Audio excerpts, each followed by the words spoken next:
Oke, pertemuan hari ini kita akan melanjutkan tentang machine learning yang telah kita bahas di minggu lalu, ya, tapi lebih dalam lagi, ya.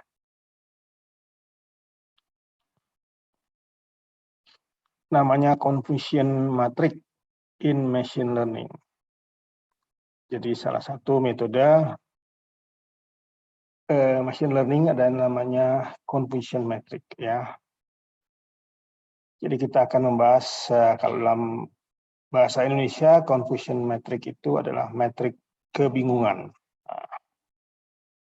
Apa itu matrik kebingungan, kemudian ada hasilnya, lalu contoh, lalu cara menghitung matrik kebingungan, lalu istilah penting lainnya dalam menggunakan matrik kebingungan dan mengapa Anda membutuhkan matrik kebingungan. Ya. Nah, apa itu matrik kebingungan? Jadi confusion matrix itu adalah teknik mengukur performa untuk klasifikasi machine learning. Ini adalah semacam tabel yang membantu Anda untuk mengetahui kinerja model klasifikasi pada satu set data uji, sehingga nilai sebenarnya diketahui. Istilah matrik kebingungan itu sendiri sangat sederhana, tetapi terminologi terkaitnya bisa sedikit membingungkan. Di sini ada beberapa penjelasan sederhana diberikan untuk teknik ini. Jadi kita misalkan sudah mendesain suatu machine learning, ya. Machine learning itu macam-macam, ya. Untuk kan tugasnya untuk menebak atau memprediksi, ya, berdasarkan latihan yang telah diberikan. Nah, ini kita akan sudah berhasil, ya, anggap sudah berhasil membuat machine learning. Tugasnya adalah menebak 3 hewan ini. Jadi 3 hewan kita lewatkan, baik foto maupun video ataupun bendanya dilewatkan di depan kamera. Kemudian nanti komputer dari kamera itu dia akan menangkap, ya, gambar tersebut menggunakan kamera dan komputer, dan saat itu juga komputer langsung memberikan jawaban hewan apakah ini, ya. Nah, itu jadi matrik kebingungan ini adalah metode mengujinya, ya, seberapa presisi program yang telah kita buat dalam machine learning. Nah, misalkan kita melakukan pengujian, ya. Jadi ada 3 hewan, yaitu anjing, kelinci, dan kucing. Dilewatkan di depan kamera, diuji. Nah, lalu hasilnya dicoba, ya. Ketika dilewatkan anjing, ternyata prediksinya 6. 6 itu mengatakan itu anjing. 2 mengatakan itu kelinci, ya. Kemudian diuji kelinci. Ternyata 1 hasil pengujian itu mengatakan itu anjing, 5 adalah kelinci. Lalu diuji kucing, hasil daripada laporan pengujian tersebut, 1 mengatakan bahwa itu anjing, 1 mengatakan kelinci, dan 7 ya, 7 mengatakan kucing. Ya. Jadi, nah ini sekarang bagaimana cara kita mengujinya? Apakah sistem kecerdasan buatan yang kita buat itu sudah benar-benar bagus atau tidak, ya? Itu diuji dengan menggunakan matrik kebingungan. Nah, jadi matrik kebingungan itu memvisualisasikan keakuratan pengklasifikasian dengan membandingkan kelas yang sebenarnya dan yang diprediksi. Jadi matrik kebingungan itu terdiri dari kalau biner, ya, biner terdiri dari 2, ya, sebenarnya benar dan salah. Jadi kita memprediksi dari nilai aktual, ya kan, aktual value itu menghasilkan benar atau salah, ya, true atau false. Kemudian predictive value itu menghasilkan positif atau negatif. Nah, jadi kita harus gunakan dua-dua ini, ya, dalam sebuah matrik, yaitu matrik aktual dan matrik prediksi. Kalau aktualnya benar dan salah, ya, tapi prediksinya dia bisa positif negatif, sehingga kita membuat menjadi 4, ya, 4 hasil, ya. Dia bisa true, bisa salah, ya, untuk false-nya, true untuk yang true juga bisa false, bisa true juga. Nah, ini disebut dengan confusion metric, ya. Ada yang precision, jadi berapa presisi. Jadi kalau misalkan dia sesuai antara yang aktual dengan prediksi, maka presisinya makin bagus. Tetapi kalau dia itu kalau misalkan dia aktualnya salah, dia hasil prediksinya salah juga. Nah, itu berarti presisi, ya. Aktual benar, hasil prediksinya benar, itu berarti presisi. Tetapi kalau aktualnya benar, lalu hasilnya salah, ya. Nah, itu yang disebut dengan recall, ya. Jadi dia nilai yang tidak akurat, ya.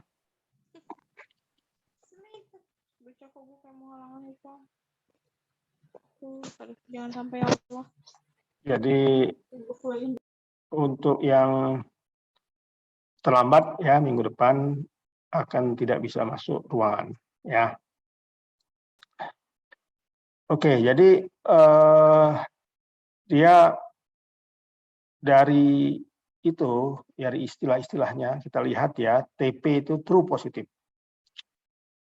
Jadi nilai yang diprediksi dengan benar diprediksi sebagai positif yang sebenarnya, jadi dia sudah benar dan hasilnya benar, itu disebut positif.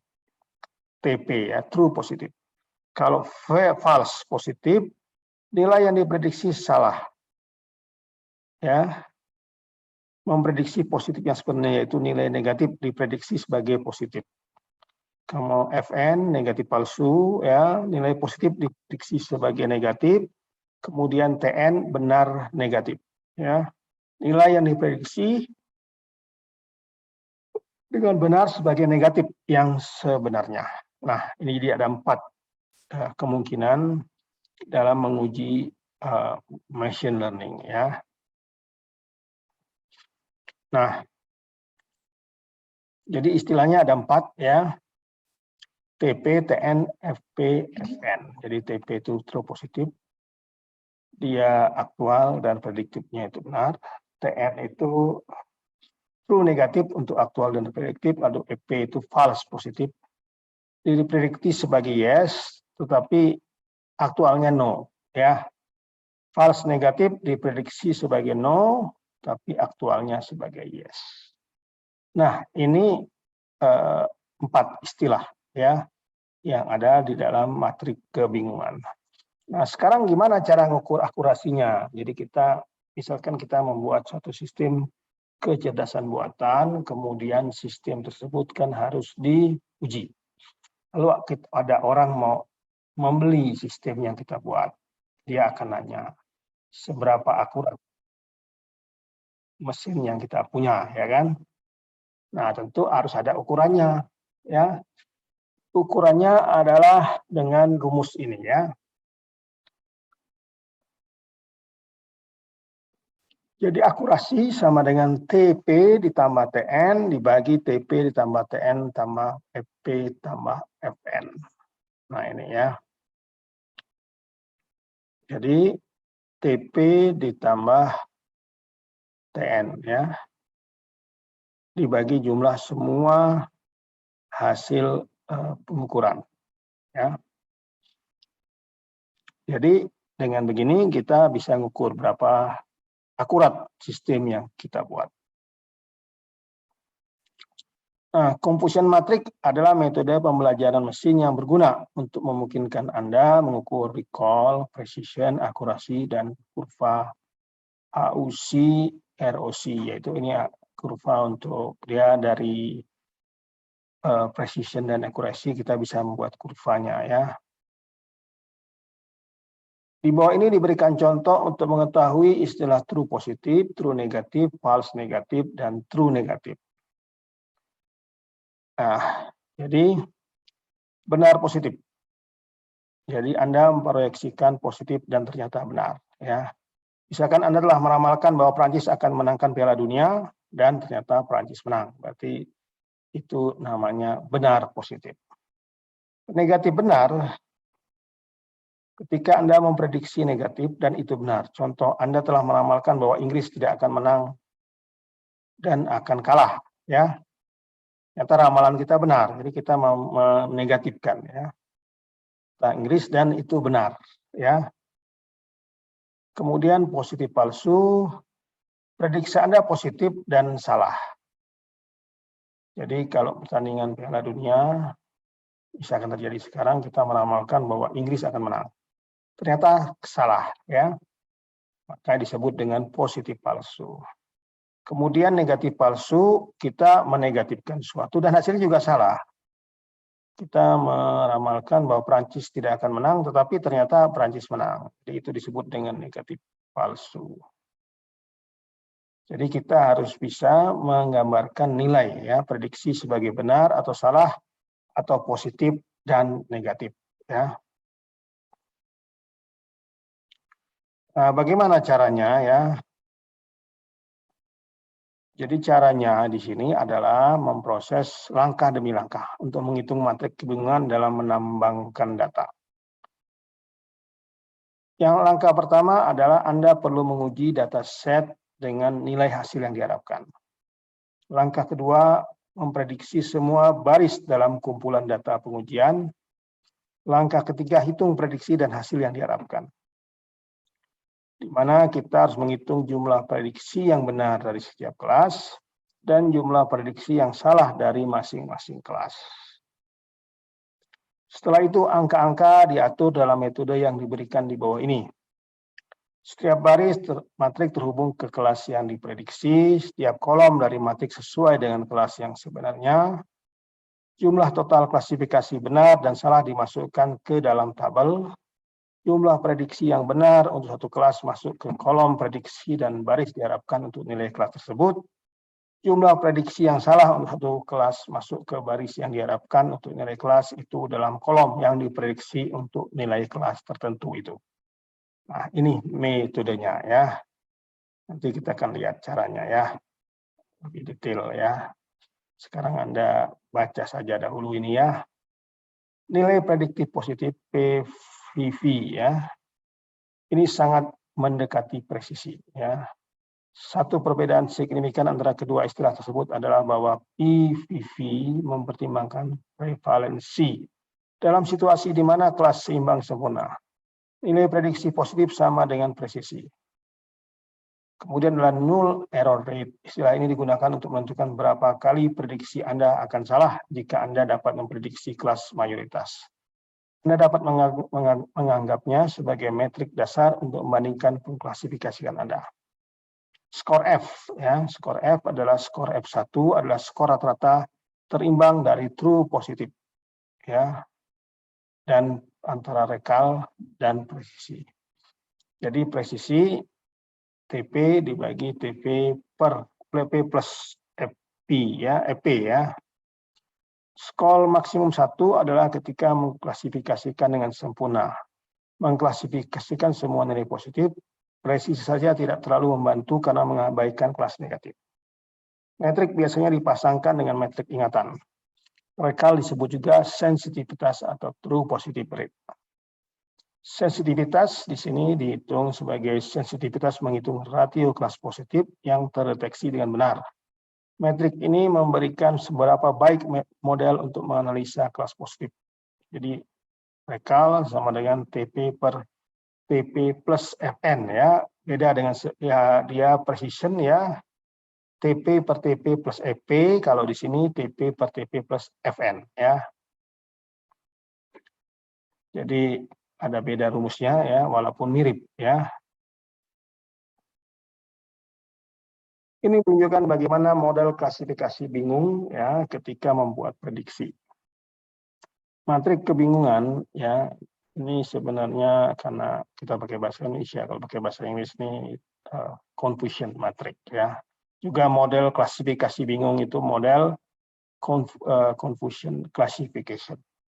Ya, jadi jangan dianggap lucu ya. Nah, matrik kebingungan tidak hanya memberikan Anda wawasan tentang kesalahan yang dibuat oleh pengklasifikasian Anda, tapi juga jenis kesalahan yang dibuat. Rincian ini membantu Anda mengatasi keterbatasan menggunakan akurasi klasifikasi saja. Setiap kolom dari matrik konfusi mewakili instans dari kelas yang diprediksi. Setiap baris dari matrik konfusi mewakilkan instan dari kelas yang sebenarnya. Ini memberikan wawasan tidak hanya kesalahan yang dibuat oleh pengklasifikasian, tapi juga kesalahan yang sedang dibuat. Ya. Setelah itu, angka-angka diatur dalam metode yang diberikan di bawah ini. Ya, setiap matrik baris terhubung ke kelas yang diprediksi, setiap kolom dari matrik sesuai dengan kelas yang sebenarnya, jumlah total klasifikasi benar dan salah dimasukkan ke dalam tabel, jumlah prediksi yang benar untuk suatu kelas masuk ke kolom prediksi dan baris yang diharapkan untuk nilai kelas tersebut, jumlah prediksi yang salah untuk suatu kelas masuk ke baris yang diharapkan untuk nilai kelas itu, dan kolom yang diprediksi untuk nilai kelas tertentu. Nah, sekarang kita coba melihat bagaimana contoh perhitungannya. Jadi kita akan membuat suatu sistem klasifikasi bekerja berdasarkan pengenalan pola wajah. Sistem tersebut dibuat untuk mengenali wajah orang Indonesia dan wajah bukan orang Indonesia. Nah, guna mengukur kinerjanya, maka diberikan data citra. Wajah orang Indonesia sebanyak 50 orang, dan wajah bukan orang Indonesia sebanyak 450 orang. Di total ada 500 ya. Kemudian sistem ini dijalankan. Ya, diberikan foto tadi dilewatkan sesuatu, dia cuma menyampaikan ini Indonesia, ini bukan, itu saja ya. Maka diperoleh hasil 55 citra dikenali sebagai wajah orang Indonesia. Kemudian dari citra tersebut dicek lagi secara manual, ternyata 55 citra tersebut hanya 45 citra wajah orang Indonesia. Ya, dari 55 itu hanya 45, dia 10 yang sebenarnya salah dia ya. Maka kita melakukan perhitungan sebagai berikut. Aktual data, kita ada data Indonesia ada 50, non-Indonesia 450, total ada 500 data citra. Lalu diprediksinya ternyata Indonesia ada 55, non-Indonesia ternyata 445. Ya, artinya kan dari 500 data kan 55 Indonesia, berarti yang non-Indonesia 445 ya. Nah, kemudian kita masukkan ke matrik ya. Matriknya seperti ini ya, aktual no, aktual yes, predicted no, prediksi yes, lalu TN, EP, FN, TP ya. Ya, kita masukkan datanya. Pertama, data sesuai tadi aturan yang telah kita sampaikan ya. Jadi untuk EP ya, prediksi yes, tapi aktualnya no. Ternyata ada 10 ya. Kita memprediksi bahwa 55 orang Indonesia, ternyata hanya 45, berarti yang no itu ada 10 ya. Lalu yang aktual yes ya, dari 55 itu setelah dihitung manual kan ada 45 orang Indonesia. Di 45 kita isi ya. Kemudian setelah itu kita totalkan ya. Total adalah seharusnya total image orang Indonesia itu kan 50. Kita tulis ada 50, sedangkan yang bukan orang Indonesia ada 450. Nah, jadi ada data yang kurang. Data yang kurang adalah 5. Ya. Jadi data yang kurang kita tulis di situ, kemudian cek fakta, kemudian totalnya guna mengukur kinerjanya maka diberikan data citra image wajah orang Indonesia sebanyak 50 orang dan wajah bukan orang Indonesia sebanyak 450. Jadi kan yang aktual seharusnya 450 ya. Nah, kemudian kita lengkapi lagi ya, tadi kan 450, 50 udah yang tabel prediktif. Ini kan baru 1, 2, 3, 4, ada 5 sel ya. 5 sel sudah kita isi, tinggal yang prediktino berarti dikurangi saja. 450 dikurangi 10, 440. 50 kurang 45 ada 5. Jadi kita sudah bisa melengkapi tabel kita ya. Nah, tabel ini kita simpulkan bahwa TP itu, jumlah TP ada 45. Jumlah TN ada 440, jumlah EP ada 10, jumlah FN ada 5. Ya. Nah, sekarang tinggal mengukur, masukkan ke rumus untuk precision, keberhasilan, dan akurasi. Ya. Nah, evaluasinya, keberhasilan, ketepatan, keprecision adalah precision itu adalah tingkat ketepatan antara informasi yang diterima oleh pengguna dengan jawaban yang diberikan oleh sistem. Recall adalah keberhasilan sistem dalam menemukan kembali sebuah informasi, dan accuracy tingkat kedekatan antara nilai prediksi dengan nilai aktual. Maka kita hitung pakai rumus precision kan TP dibagi TP plus FP ya. TP-nya ada 45, FP-nya ada 10, masukkan ke rumus ya. Lalu recall TP per TP plus FN, masukkan ya. Akurasi juga sama ya. Maka kita dapatkan angka-angka sebagai berikut ya, sebelah kanan ya. Dan kita dapatkan nilainya setelah kita hitung ya. Precision-nya 0,82, recall-nya 0,9 dan akurasi 0,97. Jadi ini adalah hasil daripada sistem yang kita buat ya. Karena akurasi mendekati 100%, maka hasil tersebut dapat dipertanggungjawabkan. Ya. Jadi bisa digunakan. Ya. Nah, itu adalah contoh perhitungan. Ya. Nanti Anda ada tugas ya untuk menggunakan matrik ini. Ya. Jadi tugasnya, nah sebelum saya nyampaikan tugas, silakan kalau ada yang ingin buat pertanyaan. Silakan. Adakah pertanyaan? Ya, jadi untuk tugas ya itu saya akan buat nanti saya kirim ke WhatsApp, kemudian juga di UBL Apps. Ya, nanti Anda bisa buka ya bagian tugasnya, dikumpulkan 1 minggu ya. Jadi tugasnya sederhana ya. Jadi tugasnya adalah membuat suatu Anda membuat suatu sistem kecerdasan buatan ya. Dari saya sudah siapkan YouTube-nya ya. Nanti saya kasih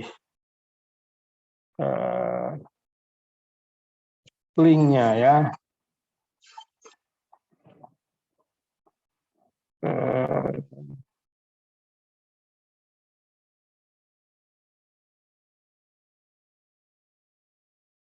Jadi ada link untuk mendeteksi objek dan machine learning ya.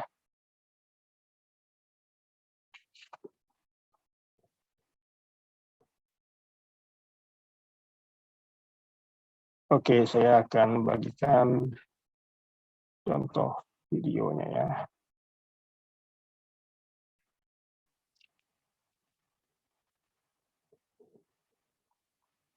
Saya harus buat ya tentang kecerdasan buatan, yaitu tentang bagaimana cara mendeteksi objek ya. Jadi sengaja video tidak saya tampilkan karena saya akan menggunakan video di komputer ini untuk mengambil gambar. saya langsung saja ke slide ya.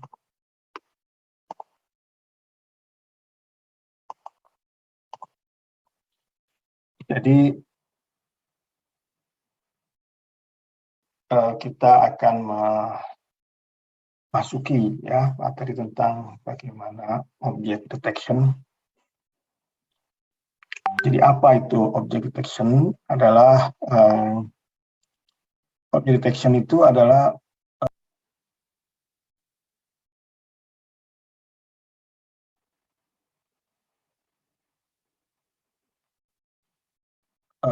metode untuk mendeteksi suatu objek dari kumpulan gambar yang kita peroleh ya, kemudian kita identifikasi apa saja isi di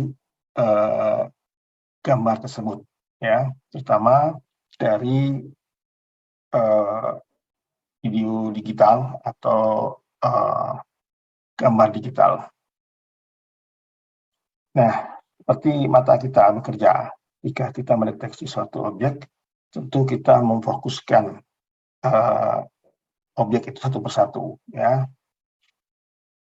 Nah, seperti itu caranya. Jadi kita lihat di sini ada gambar ya, kalau ada suatu kamera melihat di sebuah jalan, maka supaya kita bisa terfokus, kita harus memfokuskan ke tiap-tiap objek yang ada. Nah, caranya di tiap-tiap objek dikasih batasan ya, suatu kotak ya, sama seperti mata kita. Ketika kita melihat satu objek, tentu kita fokuskan di kotak di objek tersebut dan objek lain nanti ya berikutnya satu persatu. Jadi ini kita fokuskan, kita dapatkan gambar misalkan bus ya, kita fokuskan, dapat gambar rumah, fokuskan gambar orang ya, atau di simpang jalan ya, kita bisa lihat ini gambar bus ya, lalu ada gambar jalan dan seperti itu ya, seterusnya. Nah, jadi dengan memfokuskan ke tiap-tiap objek, kemudian kita bisa mengidentifikasi objek apa itu. Dari situ kemudian kita bisa taruh di cocokkan ya di database apa objek tersebut, sehingga bisa mengidentifikasi apa saja yang ada di dalam video tersebut. Jadi bagaimana cara bekerjanya? Pertama, dari suatu gambar, baik itu video maupun foto, itu komputer akan membuat segmen-segmen ya, kotak-kotak tadi dari yang kecil sampai yang besar. Kemudian setiap segmen diidentifikasi apa isinya ya, apakah objeknya valid, kemudian apakah objeknya itu bisa diidentifikasi ya. Nah, apabila fokusnya itu lebih dari satu benda ya, misalkan satu rumah ya kan, ada jendela, ada ya, misalkan ada pintu, atap dan sebagainya, maka kalau ada overlapping ya, kotak-kotak fokus dari satu benda akan dibuat menjadi satu benda yang besar ya. Jadi kita akan mengatakan misalkan kalau kita lihat ada jendela, ada pintu, ada atap dari suatu objek, kemudian kita perbesar karena dia saling overlap, maka kita sebut itu rumah ya, kita berhasil mengidentifikasi sebuah rumah ya. Ya, begitu juga seperti ini ya. Jadi ada seorang ya, kita membuat fokus ya, membuat fokus dari orang ini, pertama untuk orangnya, kemudian pemukul, lalu bolanya ya, sehingga kita bisa mengidentifikasi ini adalah orang yang sedang bermain bola. Bagaimana caranya ya? Caranya adalah ketika kita klik ya, kita membuat satu program seperti ini ya. Pertama ya, kita harus koneksi dengan internet kita, lalu buka PictoBlock, lalu pilih deteksi objek ya, lalu kita membuat program seperti ini ya, membuat program seperti ini, nanti kita tes, kita akan bisa mendapatkan berapa macam objek yang ada ya. Jadi ini PictoBlock ya. Dari PictoBlock kita pergi ambil di Darnger ya.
Nah, jadi belum Mbak, belum. Dua saya kasih.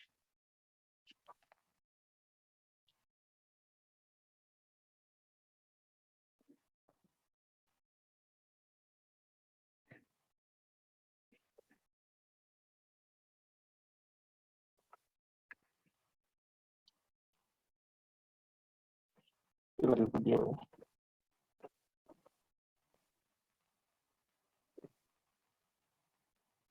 Suara. Oke, baiklah. Jadi karena ada gangguan ya teknis, tapi ya saya akan kirimkan linknya. Jadi Anda nanti bisa membuat sendiri contoh dari kecerdasan buatan, ya, kemudian menghitung ininya, matriknya ya. Oke, ada pertanyaan tidak? Izin bertanya, Pak. Ya, silakan. Untuk